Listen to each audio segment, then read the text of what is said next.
polynomial du second degré. Donc reprenons, on a tracé notre fonction polynomiale, j'ai pris l'exemple, le même exemple que vous avez à résoudre graphiquement, 1,1 x au carré moins x moins 1,5.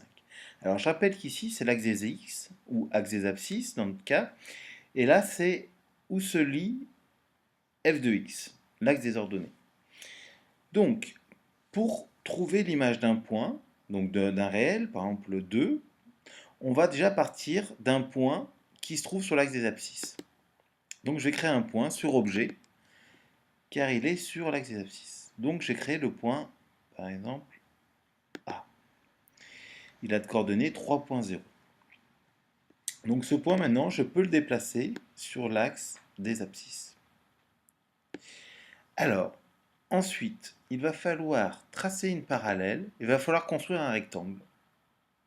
Ainsi, pour pouvoir lire sur l'axe des f de x, des ordonnées, la valeur de l'image de 3, donc du point A.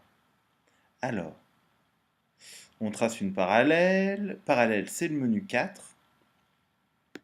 Une droite parallèle passant par A est parallèle à l'axe des ordonnées.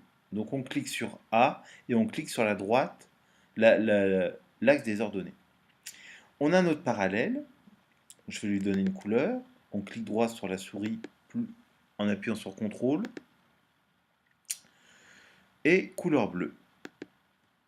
Alors, ensuite, je vais détecter le point d'intersection entre deux objets, le graphe de la fonction polynomiale et ma droite verticale. J'ai ainsi créé le point B. Ensuite, il ne me reste plus qu'à faire la droite parallèle à l'axe des abscisses, donc à cet axe-là, passant par B. Je clique sur B, je clique sur l'axe des abscisses. Et là, je lui donne la couleur bleue. C'est parti. Hop, clic droit, bleu.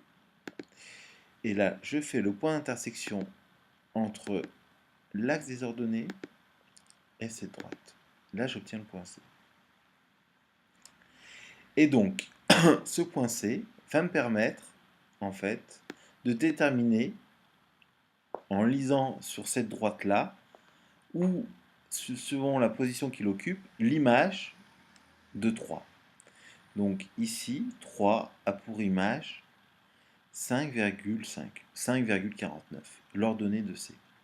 Donc ainsi, je peux calculer les images de tous les points que je veux, sans aucun calcul, sans remplacer dans cette formule la valeur de 2,5 par exemple, mais en construisant des rectangles qui me permettent ainsi de trouver graphiquement l'image de 2,5. Donc je peux avoir l'image de 2, donc on aura 0,9, l'image de 1 qui sera moins 1,4, l'image de 0 qui sera moins 1,5, ainsi de suite.